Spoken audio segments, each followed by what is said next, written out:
that when you are a child, you are entirely at the mercy of your caregivers. And if those caregivers are also the inflictors of trauma, it is a very unsafe environment to be in. And we are extraordinarily good at coming up with defense mechanisms and ways of, you know, reconciling our realities. But when we're children, we don't have the sophistication in our brain to be able to process in nuanced ways. Everything is very simple and black and white. And so we develop these tools, these resources, we develop these narratives about the world and our relationship to it that persist over time.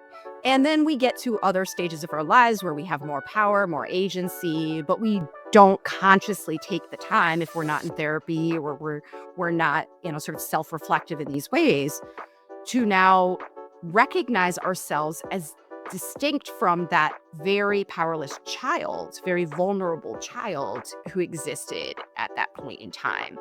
And so I think a lot of it is really going through this process in a safe and supported way to understand where your power lies now, as opposed to where it may have in the past. And we have more resources available to us.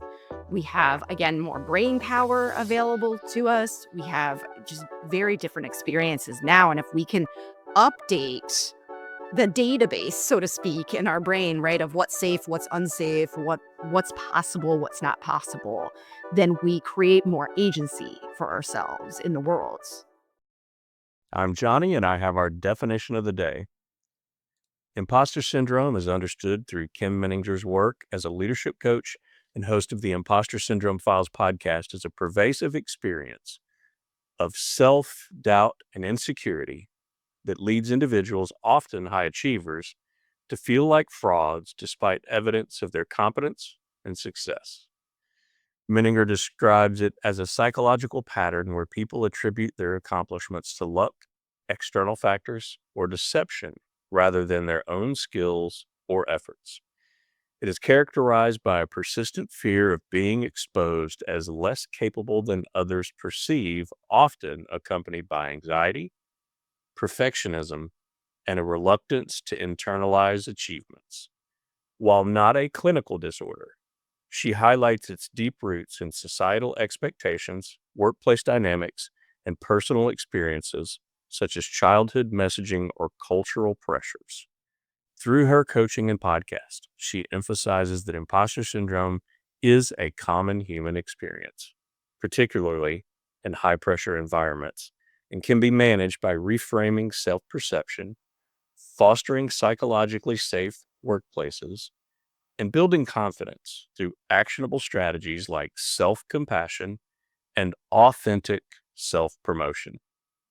If you love what we're doing, follow us on social and everywhere you get your favorite podcasts.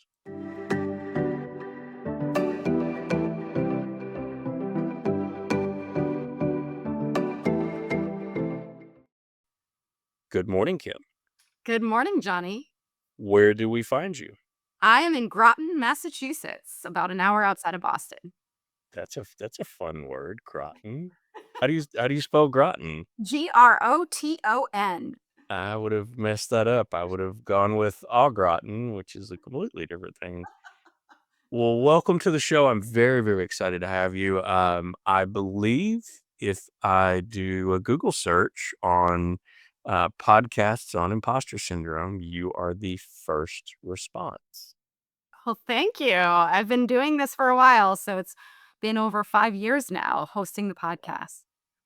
Well, I'll try not to let that trigger my imposter syndrome too terribly much, but you and I were talking earlier before we started recording, and it is amazing how supportive the community is. Anyone that's out there talking about imposter syndrome, either from an expertise side, whether it be PhD or active practitioner, or someone like myself that's just a sufferer and sort of an interloper in the conversation.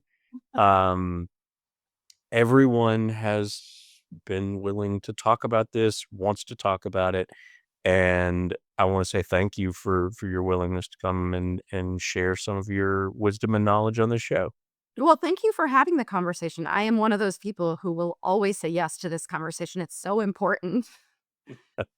It is, and I think that's part of it is that it's not enough people are talking about other I do see a trend of more and more, conversations happening around it, but it's also something that's just so personal of an experience, and it's fascinating.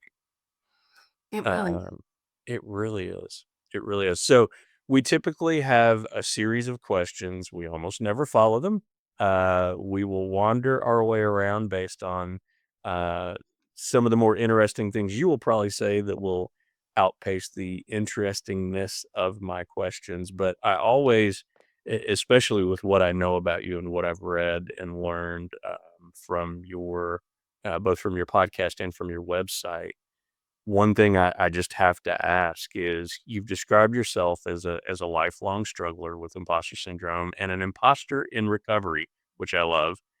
Um, I want to know a pivotal moment in your journey with imposter syndrome that really the thing that inspired you to start the Imposter Syndrome Files. What was it? Tell me that personal story. So for me, I would say the most pivotal, most intense bout of imposter syndrome that I've experienced was when I stumbled into the high tech industry many years ago. Oh yeah. Never intended to be in the corporate world, never studied anything related to business or technology, and suddenly found myself surrounded by engineers, product managers. It honestly felt like they were speaking a language I could not understand. And my role was not technical. My role was to manage partnerships, but the conversations I was part of were highly technical. And I can remember sitting in meetings thinking to myself, I'm one question away from the whole house of cards collapsing. At any moment, everyone's going to realize that I have absolutely no business being in this room, in this role, in this company. And, you mentioned the tie to anxiety, and there was so much anxiety. It was just a constant fear that I lived with, that I was gonna be exposed and that I was going to humiliate myself catastrophically. I think you and I share something in common in that my career was in the technology side also. And I was a blue collar kid. Before I got into technology sales, I was driving a forklift and unloading car parts for a local automotive dealership. And fast forward, a couple years later, and I'm walking in a suit and a tie with, C-level executives sitting down talking about technology. And I think it taps into something that our guests have talked a lot about, and I'd love to hear your take on this piece of the other or othering, and how that really can create foundationally some really tendencies towards imposter syndrome when you just experience a situation as a being the other in the room. Can you talk a little bit about that? Yeah, I think that's one of the biggest triggers of imposter syndrome, and we can feel like an other in so many different ways. We tend to think about different dimensions of our identity that are more sort of salient, like gender or race.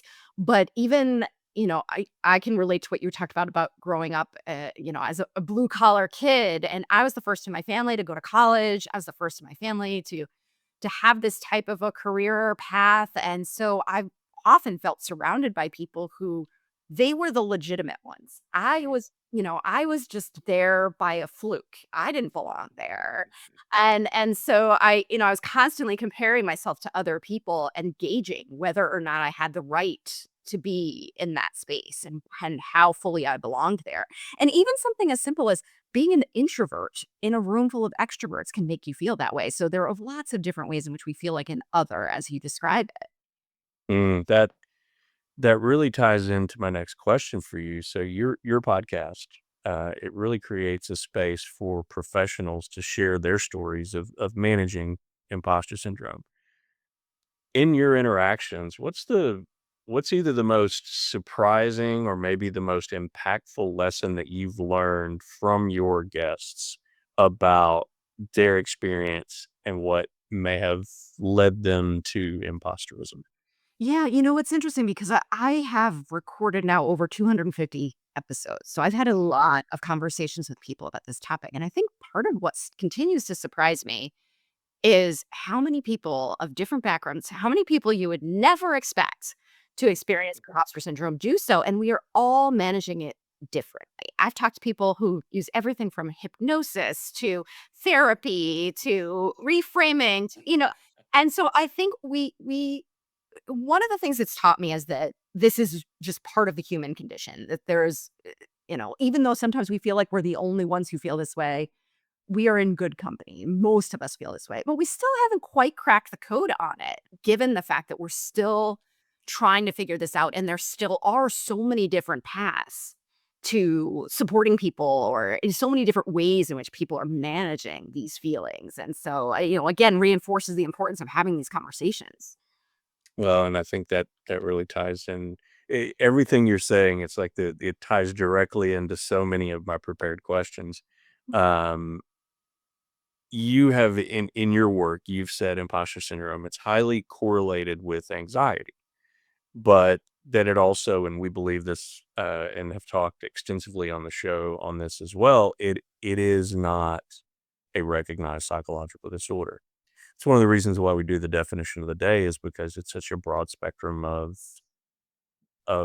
explanations of what it is, um, some of which, in my opinion, get a little too overly democratized. I think that anyone that says we all experience this in some ways, I say, I don't believe that. I feel like there's generalized self doubt, and we've tried to unpack that and go through some of the facets and nuances of just the different layers of maybe it's experiential, maybe it's situational, and then there's like fundamental and pathological. It's a central part of who you are, and there is a spectrum. I think that's something that most of the experts that I've talked to have agreed with. Um, and so, given that just messy explanation on what the heck it is, how do you help people distinguish between imposter syndrome and maybe just other forms of self doubt, anxiety in their professional lives? Yeah, I think it's a good question. Imposter syndrome, I think of as really tied to our competence and how we see ourselves in relationship to our work. And it really, the best way that I can describe it is that feeling of being a fraud, right? Someone's going to find out that I'm not as good as they think I am. And so that's a very specific form of fear or anxiety. I have had the distinction of experiencing lots of different forms of anxiety throughout my life. It's been part of my life experience. And so, there may be many different times when we experience self-doubt, when we're starting something new, and it makes sense that we're experiencing self-doubt, or maybe it's in other areas of our lives that aren't tied to our work. I'm a catastrophizer. I'm always looking at what's the worst case scenario, right? So, imposter syndrome is just like a thin slice of self-doubt, and then there are lots of other different ways that we might struggle with that lack of confidence or that fear of something bad happening. I'd like your take on something. In some of our previous episodes, we've had people that have spoken specific to imposter syndrome, some of the anxiety that comes along, and even some of the just general anxiety. Dr. Jill Stoddard, Dr. David Rosemarin, who is a specialist in anxiety, spoke about anxiety as a evolutionary good thing, a thing that helps us in many ways. Can you talk a little bit in your work? How have you found this natural human occurrence of anxiety when it goes haywire? What have you seen that helps pull people out of that and work them out of that anxietal state? And do you believe that it's rooted in what's essentially a good thing for human existence? So it's interesting, and I do think that it is purposeful. I'm not sure I'd call it good, but I do think that fear is a feature, not a bug. Fear is what keeps us from walking off the cliff, or doing something that's going to threaten our survival. And so some of us are just more vigilant than others. We have higher levels of anxiety than other people. And one of the things that I have found is that anxiety is useful to the extent that it provides information. I like to think of it as my check engine light, right? When anxiety kicks in, it's an indicator that something is going on that's worth examining further. If we're just stuck in this swirl of anxiety, we can't really do anything with that. We're not in that part of our brain that allows us to problem solve. So, what I like to do is, as soon as I notice it, quickly start asking myself questions and shift into a more analytical mode. And so if I can start saying things like, what am I really afraid of? Or what's the action that I can take right now that will make me feel better? Then you kind of get out of that primal amygdala area of your brain, right? And you can actually start to reason and start to think a little bit more clearly. So if you kind of think of anxiety as like, oh, there's the signal, right? Something just happened, and then use it to shift into what's going on. You can stay in control of it a little bit more effectively. Is that similar to cognitive behavioral therapy? I think it is. Yeah, it's really about drawing your attention to it in a more conscious, more deliberate, right, more reason-based way. Mm. Well, in your work, and this is a word that's come up a lot recently, you emphasize making it easier to be human at work. And I love the focus this conversation has. The focus almost always goes to we're human. And um as far as being human at work, what does that look like in practice? And how can leaders foster environments that reduce the overall impact of imposter syndrome? Yeah, I think that there when I talk about being more human at work, what I mean is that it's rarely ever the work itself that makes work hard, right? It's the insecurities, the fears, the doubts that we bring to our interactions with each other that keep us on high alert and make work more challenging than it needs to be. And so I think that what we all have an opportunity to do is to stop bringing the perfectly polished, curated versions of ourselves to work and be more messy and more vulnerable with each other. Because I can't tell you how many people have said to me, am I the only one who feels this way? When they're surrounded by people who more often than not feel very similarly, but are just putting up a good front.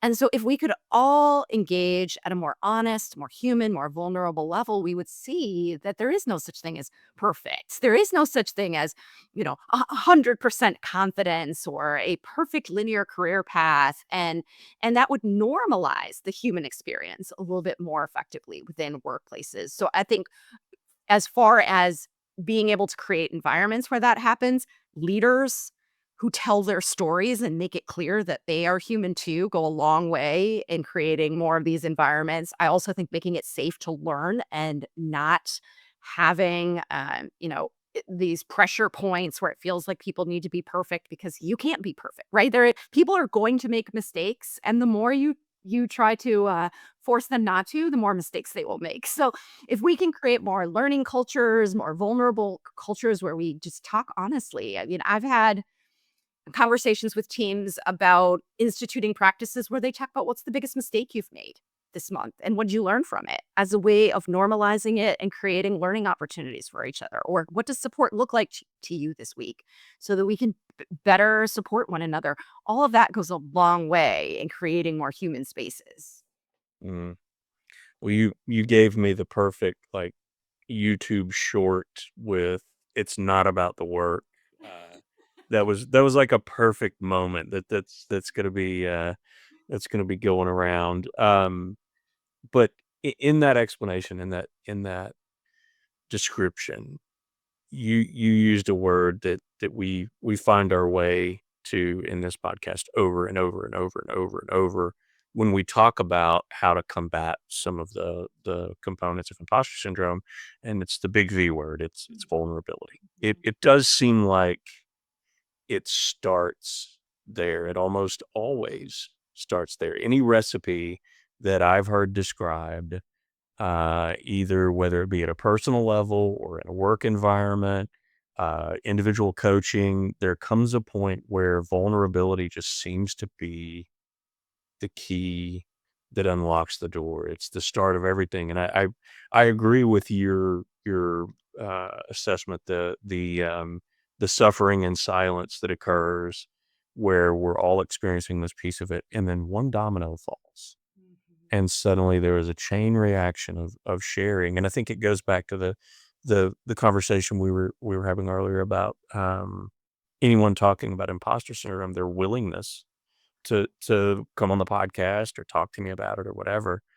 Um, so let's talk about vulnerability a little bit about that. How do you it's not always a common thing we train in our society. Mhm.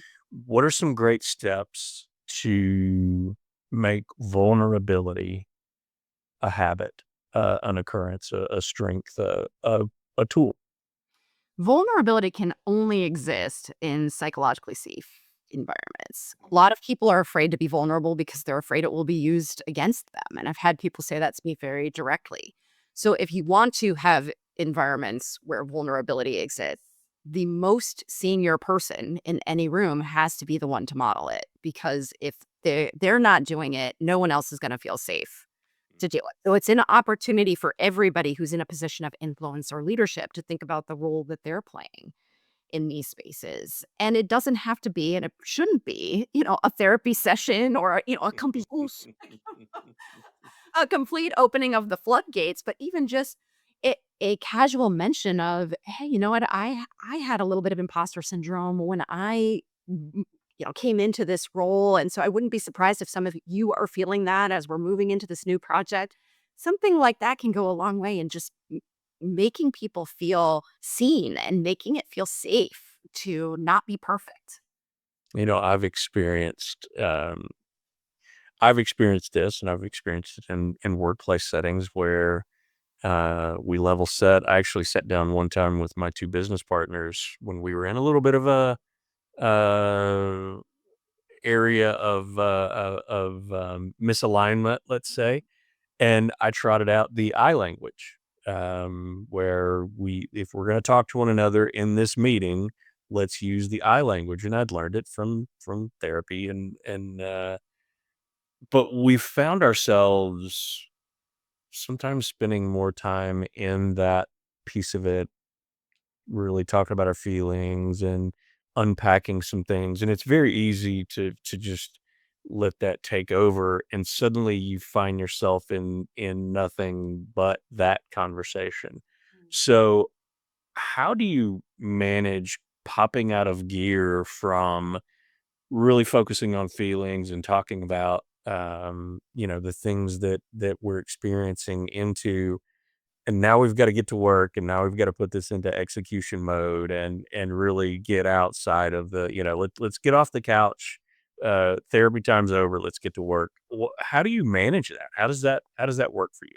Well, it's interesting because I think that there's a fear that if we own the emotional aspects of ourselves, we're gonna get stuck there. We're gonna wallow in that space and we're never gonna get out of it. But the irony is that it's in avoiding our feelings that we get stuck there because they're there. The energy is there and it's going to be channeled somewhere. And it's usually in an unintended way, right? Like if I'm not talking about the feelings I'm having in this relationship, I'm probably snapping at somebody else in another space, right? Whether that's one of my kids or one of my direct reports.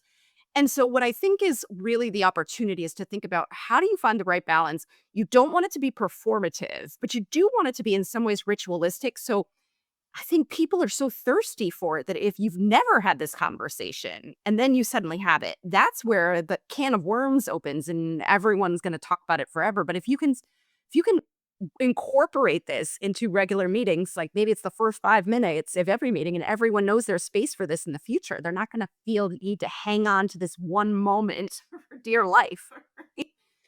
Well, and I think you hit on a good point there. Which there's an analogy of when a thunderstorm is rolling in, bison will head directly into it, and where other forms of life will run from it, and they'll get caught in it, and they'll stay in the cloud as it proceeds. I think that's kind of a that could be a useful analogy. Is the only way out is through, and so we do have to embrace that piece of it, but it's not common, it's not normal, and that's a strange word to use, but in a lot of ways, I'll probably say it feels as though we are not trained to do this.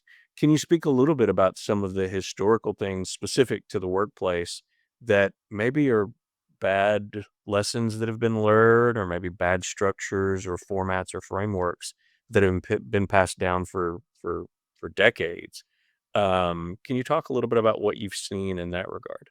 Yeah, and I want to actually say a couple of things about that. I think that there are ways in which the workplace has perpetuated a lot of these bad behaviors because there has been this implicit or explicit message for so long that you check your feelings, you check yourself at the door, and when you're in this environment are just a robot whose purpose is to be as productive as possible, as if that were a possibility in the human experience.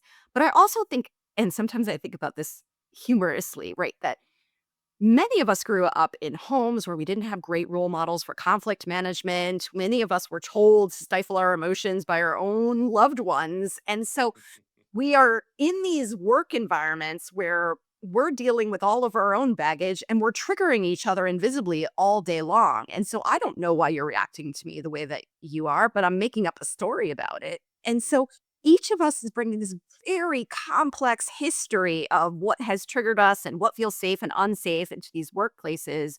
And we haven't had a conversation that acknowledges that. And so we have this perception that we're talking to each other in these rational ways when in actuality, right?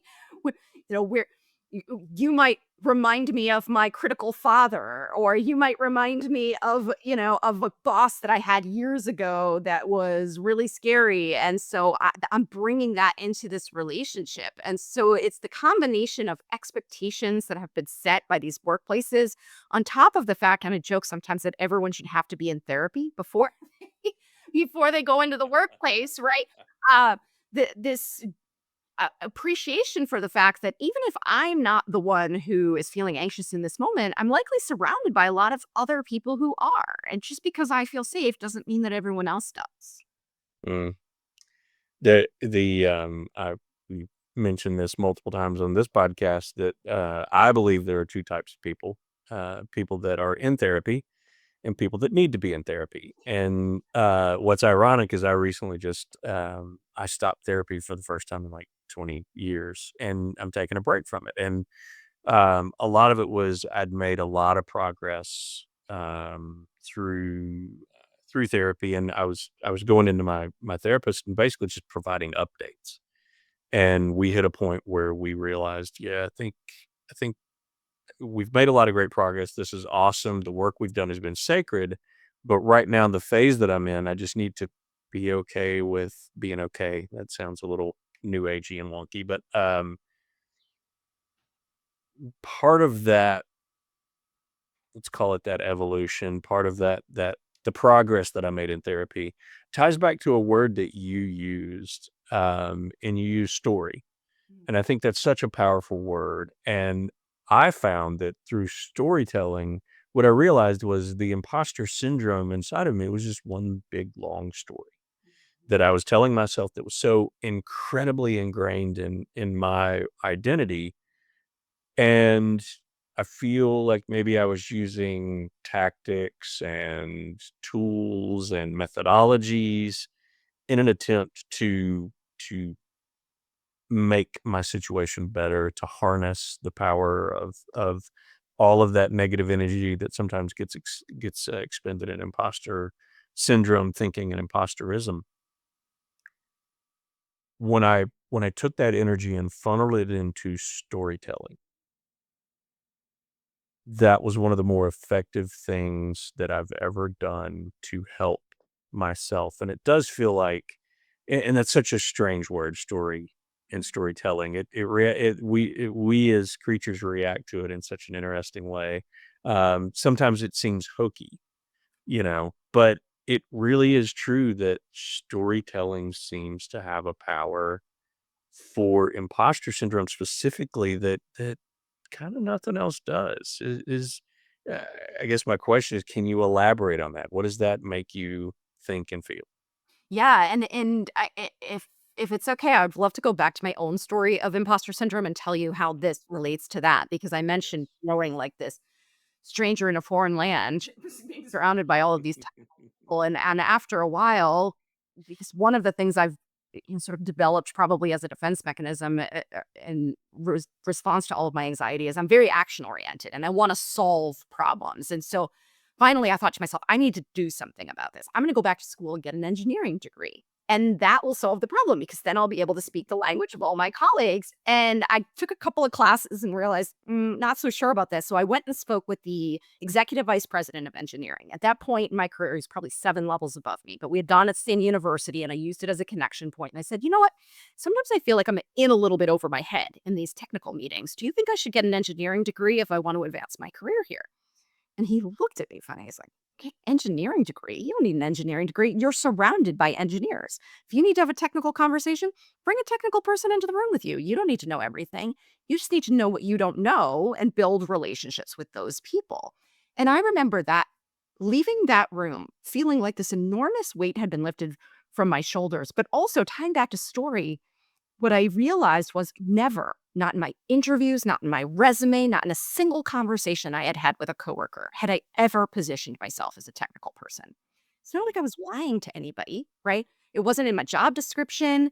And so I had been telling myself a story for so long that if I were going to be a competent professional in this environment, I needed to know exactly what everyone else around me knew, as opposed to looking at them as partners, as collaborators, as teammates, and really focusing on what I was there to do. And I think that's at the heart of so many of our experiences is that we tell ourselves a story and then we don't realize that that's not truth.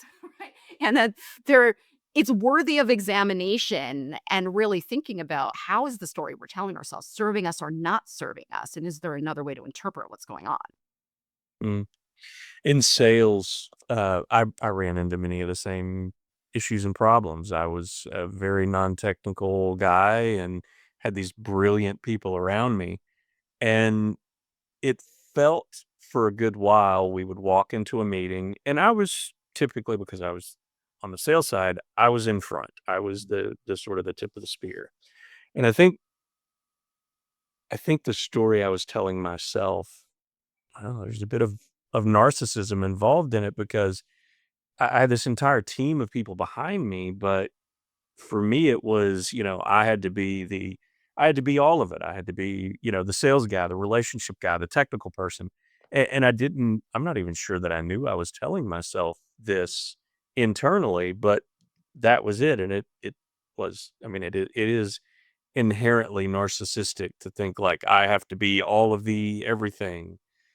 But when I realized and was able to see, frameworks of team and talk about things and explain our team as though it were like GI Joe, where we had, this specialist, and, here's the demolition guy, and this is the snow ninja or whatever.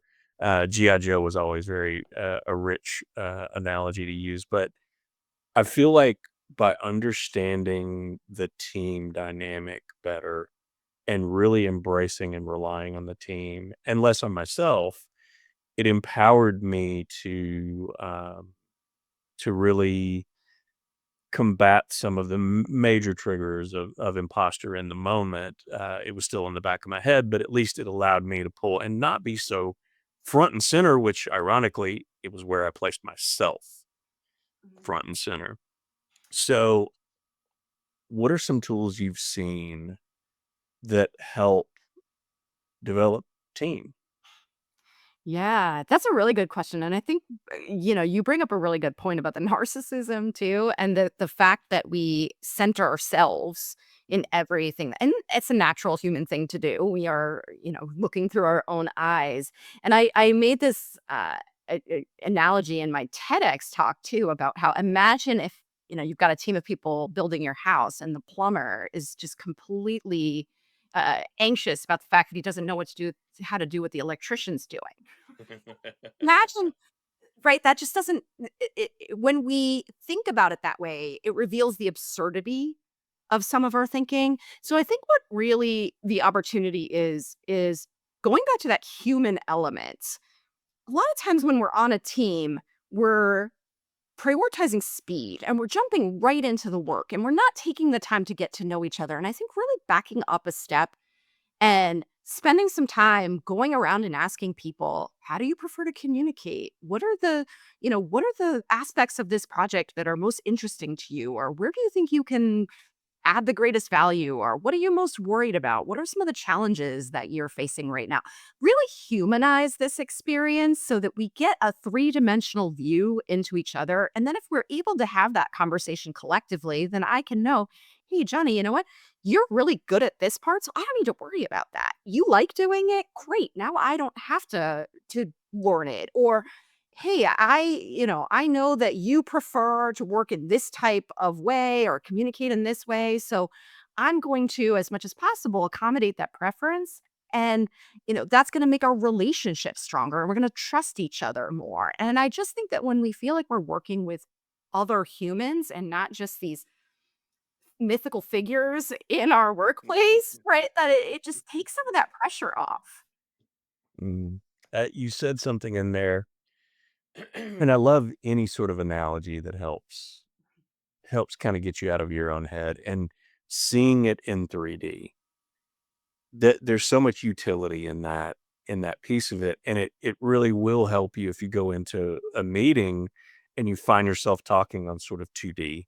Like, I get that. I've been in those conversations and in those meetings where, we're missing a dimension, and seeing in 3D, there's so much use in that one little statement. We had at the company I was at previously, we ran the, EOS process, the entrepreneurial operating system process, and, fascinating some of the ways that it helped us grow the business. But in our level 10 meetings, which were the big meetings we had with leadership on Friday, we always started with good news business, good news personal.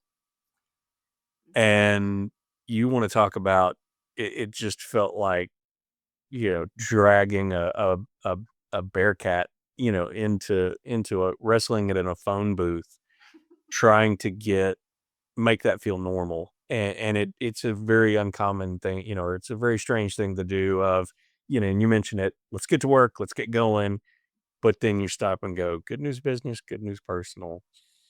Uh, but it really does help when we open up in that way to see in those 3D manners and that good news personal, we would see a completely different side of people that we worked with. We'd learn about their hobbies. And so what are some things you have seen that maybe help similar to good news business, good news personal, that trigger us to see a little more in 3D? What are some ways that we can do that better? I think those kind of rituals that you're describing can be really helpful. I think what's most important is sticking with them because we don't stick with it long enough. It is always uncomfortable when you're doing something new. And if people are not accustomed to having these conversations, there are going to be people who reject it, who complain, who sit quietly on the sidelines. But if we just keep doing it, we are very adaptable creatures. And eventually we will start to recognize the benefits of it. People will come up with all kinds of reasons why this is not a good use of time, right? I get that a lot. Like, I don't have time for this. I'm like, you don't have time not to do this because you're spending the time cleaning up the mess on the back end if you're not taking the time up front to build your relationships because you're going to have more conflict, more miscommunication, more inefficiency. And so I think, any of these little practices that just take a moment for people to share, like you said, whether it's, a win, a worry, what am I proud of this week, whatever it might be that humanizes this group. Eventually, it will become something that people plan for, they look forward to, reflect back on as an opportunity to get closer to their colleagues. Mm. Yeah, we've talked in the past about, harder on the front end, easier in the long run, easier on the front end, harder in the long run. And maybe that also ties into what we talked about with the only way out is through. If you're not going through it, it's always that cloud is always over you, it seems. And there could be such detrimental things that come from just not being able to be human in a work environment like that. And it's such a difficult thing. I think that one of the statistics I saw was that roughly 5% of workplaces actually intentionally identify imposter syndrome as a problem and help manage it. And I think that's what this seems to connect to that. This seems to be the proof there that in your work you've seen that also.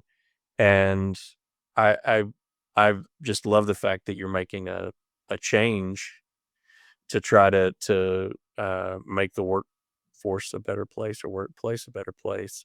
I'm going to change gears on you and talk a little bit about uh, very complicated topic, but we've talked about trauma a lot as a trigger for imposter syndrome on our podcast here.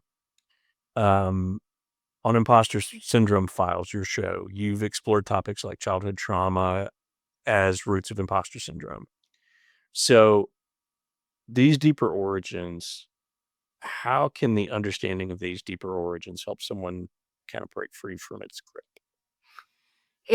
It's a really sensitive issue, but if you think the way I think about it is that when you are a child, you are entirely at the mercy of your caregivers. Mm, And if those caregivers are also the inflictors of trauma, it is a very unsafe environment to be in. And we are extraordinarily good at coming up with defense mechanisms and ways of, you know, reconciling our realities. But when we're children, we don't have the sophistication in our brain to be able to process in nuanced ways. Everything is very simple and black and white, and so uh, we develop these tools, these resources. We develop these narratives about the world and our relationship to it that persist over time. And then we get to other stages of our lives where we have more power, more agency, but we don't consciously take the time if we're not in therapy or we're not, sort of self-reflective in these ways to now recognize ourselves as distinct from that very powerless child, very vulnerable child who existed at that point in time. And so I think a lot of it is really going through this process in a safe and supported way to understand where your power lies now as opposed to where it may have in the past. And we have more resources available to us. We have, again, more brain power available to us. We have just very different experiences now. And if we can update the database, so to speak, in our brain, right, of what's safe, what's unsafe, what's possible, what's not possible, then we create more agency for ourselves in the world. mm. Uh, Alice Miller, her work in her book, The Drama of the Gifted Child. And then really she was at the forefront of trauma study with her book. I think it's The Body Never Lies. There was a book that came out later that is probably more attributed.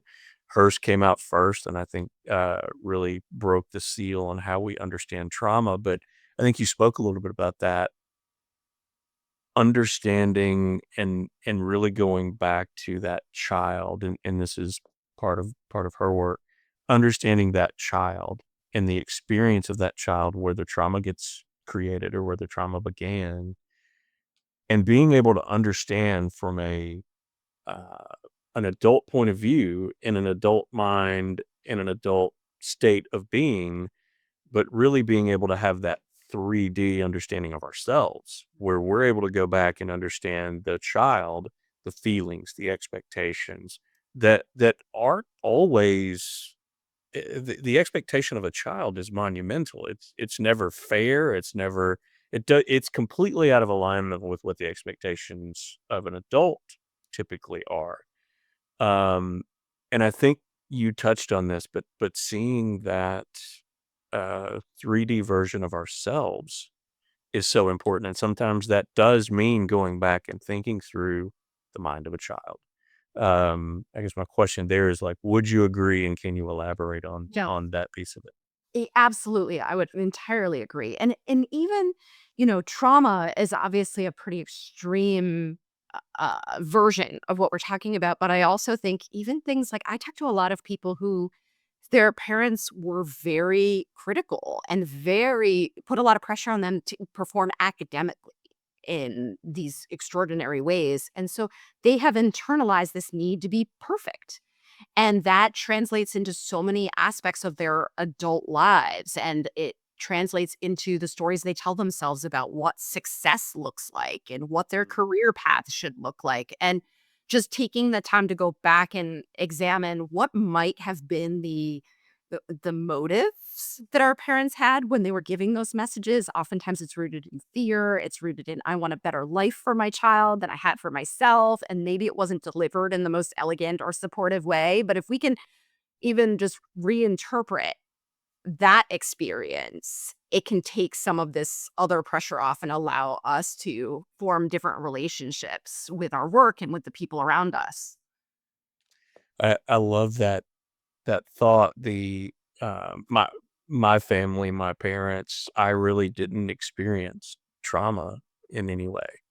Um, but there was a little bit of a mismatch. My parents, my dad was a mechanic, mom was a housewife. They both came from bad situations, broken families. There was a lot of my mom's life was like a country music song. It was very complicated. And they were really, I look at it as they were breaking a cycle of the issues that they had both had in their lives, abandonment, and they did experience trauma. But what I go back to when I really look at that was in my life, it was more there was an absence of things that helped me develop fundamentally that my parents weren't able to hand me off. And for a long time, I maybe resented them and was angry about that. And that's the expectation of a child. And going in and having that mature conversation, and I think to your point, understanding what was their intent, Mhm. and the intent was pure. And if they didn't have certain things, or their experience was different coming up than my experience, they weren't capable of handing me some things. I think it allowed me to sort of free myself from some of those anchor cycles early on. But I've always found it interesting that I really didn't have a lot of trauma. My parents were incredible parents. They were great. They raised me well. They weren't abusive. My dad should have been a dream killer. He had abandonment and issues throughout his entire life. And uh, despite all of that, it was never anything more than you can always have what you want, kid. You just got to go work hard for it. But the trauma component, I do think that there's so much, being vulnerable probably starts with being vulnerable about our trauma, and I think it's hard because we built systems to defend around those, so breaking those down, are critical to get to the end of that rainbow.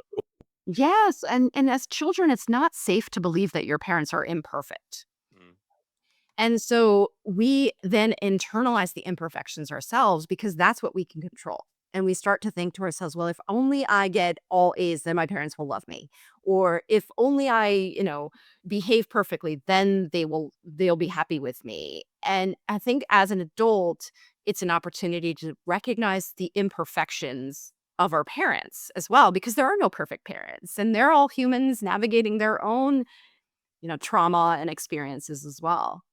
mm, yeah. Well, I know we're getting close to our time here. That's a very therapy thing to say, isn't it? So we're getting close to our time here.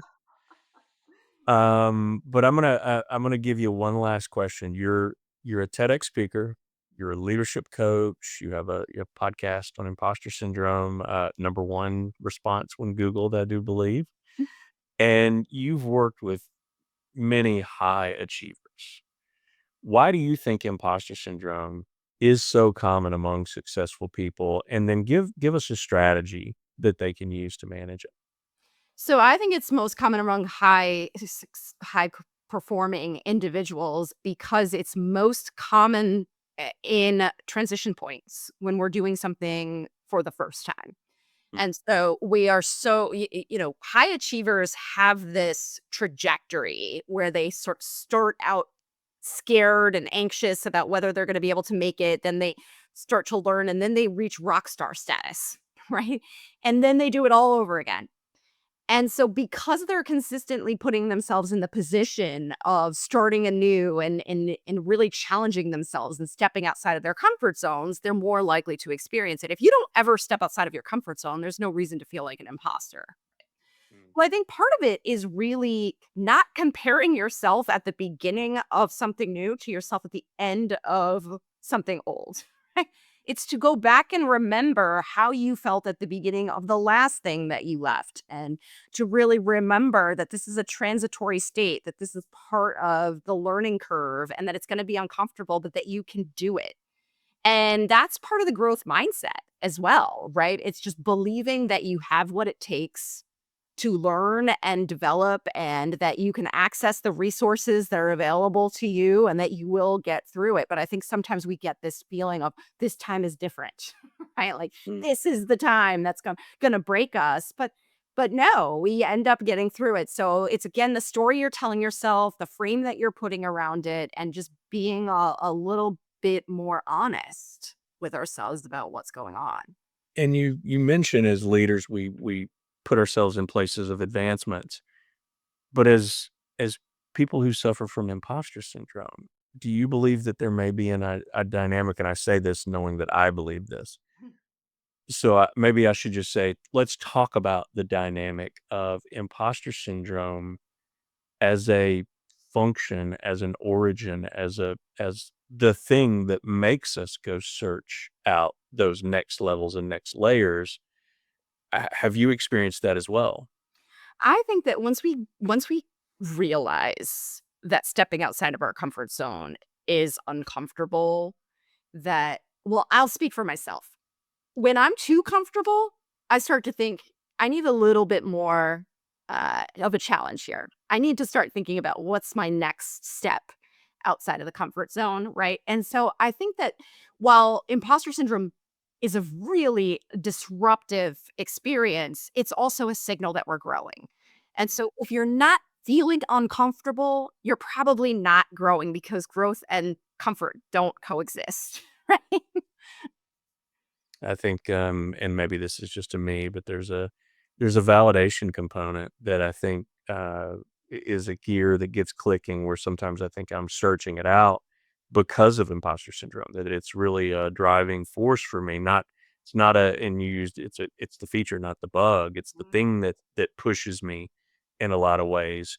I said last question, but I've one last question. Sure. What's one question that you wish more people would ask about imposter syndrome, and then how would you answer it?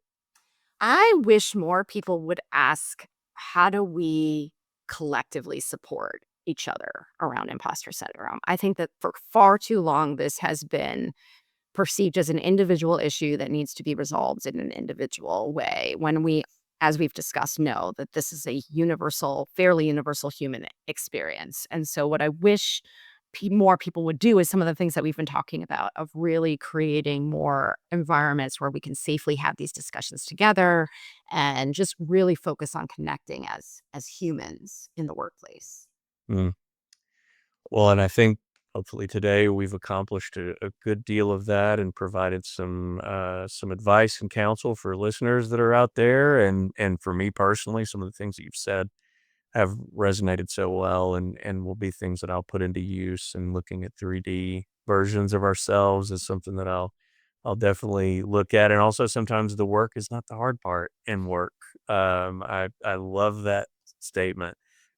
Kim, thank you for joining today. I really appreciate your time. Keep doing what you're doing, the work that you do. Specific to imposter syndrome listeners, please go look up the Imposter Syndrome Files. I think if you Google her, she'll be the first response, which is fantastic. But Kim, thank you so much for joining us today. Thank you for having me, Johnny, and thank you for doing this. Take care.